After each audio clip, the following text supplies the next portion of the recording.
ये कहानी है राजस्थान के एक छोटे से गांव की, जहां एक प्राचीन मान्यता के अनुसार मुनज्जा नाम की एक खतरनाक आत्मा का वास था। गांव के बुजुर्गों के अनुसार मुनज्जा वो आत्माएं थीं जो किसी कारणवश मृत्यु के बाद शांति नहीं पाती थीं और बदला लेने के लिए जीवित लोगों को परेशान करती थीं। राजस्थान का यह गांव बहुत ही शांत और दूर दराज था। यहां पर आधुनिक तकनीक की कोई पहुंच नहीं थी। लोग आपस में मिलजुल कर रहते थे, लेकिन एक अजीब सी बात इस गांव में आम थी। यहां अक्सर लोग शाम ढलते ही अपने घरों में बंद हो जाते थे। हर कोई डरता था कि कहीं मुनज्जा की आत्मा से सामना न हो जाए। गांव में कई घटनाएं हो चुकी थीं, जिनमें लोग या तो गायब हो गए थे या फिर उनके साथ ऐसी अजीब घटनाएं हुईं जिन्हें सुनकर लोग डर से कांप उठते थे।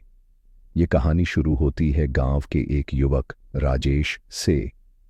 राजेश एक बहादुर लड़का था जो इन कहानियों पर ज्यादा विश्वास नहीं करता था। उसका मानना था कि ये सब बुजुर्गों द्वारा फैलाई गई अफवाहें हैं ताकि लोग डर कर रात को बाहर न निकलें। एक दिन राजेश ने अपने दोस्तों के साथ बैठकर चुनौती दी कि वह रात को गांव के उस इलाके में जाएगा जहां मुनज्जा की आत्मा देखी जाती है। उसके दोस्तों ने उसे बहुत समझाया कि ये सही नहीं है, लेकिन राजेश ने उनकी एक न सुनी। रात करीब 11 बजे राजेश अकेले उस इलाके की तरफ निकल पड़ा। चारों ओर अंधेरा था और गांव के उस हिस्से में घना सन्नाटा था। हवा भी अजीब तरह से चल रही थी, जैसे कोई उसे रोकना चाहता हो। राजेश ने अपनी टॉर्च निकाली और धीरे धीरे उस जगह की तरफ बढ़ने लगा। जब वह गांव के पुराने मंदिर के पास पहुंचा तो उसे अचानक ठंडी हवा का झोंका महसूस हुआ। उसने सोचा कि शायद ये उसकी कल्पना है, लेकिन जैसे ही वह आगे बढ़ा, उसकी टॉर्च की रोशनी बार बार बुझने लगी। आसपास की झाड़ियों में से अजीब सी आवाजें आने लगीं। राजेश का दिल अब जोर जोर से धड़कने लगा। अचानक उसे लगा कि कोई उसके पीछे चल रहा है। उसने मुड़कर देखा, लेकिन वहां कोई नहीं था। जैसे ही वह कुछ कदम और बढ़ा, उसे अचानक अपनी गर्दन पर किसी का हाथ महसूस हुआ। उसने तुरंत पीछे देखा और उसकी आंखों के सामने मुनज्जा की आत्मा खड़ी थी। लंबा काला शरीर, जलती हुई आंखें और उसके चेहरे पर एक भयानक मुस्कान। राजेश ने डर के मारे चिल्लाने की कोशिश की, लेकिन उसकी आवाज गले में ही अटक गई। मुनज्जा की आत्मा उसकी तरफ बढ़ने लगी। डर से उसका शरीर सुन्न हो गया। राजेश ने भागने की कोशिश की, लेकिन उसके पैर जैसे जमीन में धंस गए हों।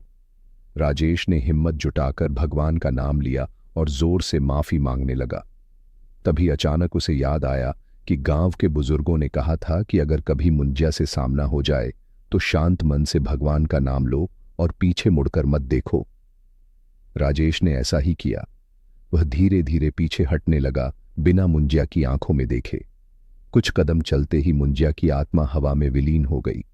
राजेश ने जैसे तैसे भागकर गांव वापस पहुंचाया। राजेश के इस अनुभव ने उसे सिखा दिया कि बुजुर्गों की बातें केवल कहानियां नहीं होतीं, उनमें कुछ न कुछ सच्चाई जरूर होती है। इस घटना के बाद राजेश ने कभी भी मुनज्जा की आत्मा का मजाक नहीं उड़ाया और गांव के नियमों का सख्ती से पालन किया। गांव के अन्य लोग भी इस घटना से और ज्यादा सतर्क हो गए और मुनज्जा की डरावनी छाया गांव में हमेशा कायम रही। निष्कर्ष: मुनज्जा की यह सच्ची घटना हमें बताती है कि कुछ रहस्य और परछाइयां ऐसी होती हैं जिनका सामना करना इंसान के बस की बात नहीं होती। इसलिए कभी कभी बुजुर्गों की बातें सुन लेना ही सबसे अच्छा होता है।